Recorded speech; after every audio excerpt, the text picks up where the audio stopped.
Hi అండి, welcome to Lakshmi cooking style. ఈరోజు dry fruit laddu ఎలా ప్రిపేర్ చేసుకోవాలని చూపిస్తున్నాను. ఫస్ట్గా డేట్స్ చిన్న చిన్న పీసెస్ కట్ చేసుకొని మిక్సీ పట్టుకొని పక్కన పెట్టుకోవాలి. దాని తర్వాత ప్యాన్ హీట్ చేసుకొని 2-3 టేబుల్ స్పూన్ గీ వేసుకొని అందులో మన ఇంట్లో డ్రై ఫ్రూట్స్ ఏవి ఉంటే వేసుకొని రోస్ట్ చేయాలి. నేనైతే బాదం, కాజు, sunflower seeds and pumpkin seeds వేసాను. ఇలా రోస్ట్ చేసిన తర్వాత ప్లేట్లో తీసుకొని పక్కన పెట్టుకోవాలి.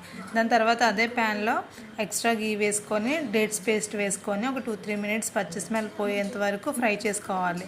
ఇలా ఫ్రై అయిన తర్వాత మనం ఆ డ్రై ఫ్రూట్స్ కూడా వేసేసి బాగా మిక్స్ చేసుకోవాలి. నేను చూపించిన విధంగా మిక్స్ చేయాలి.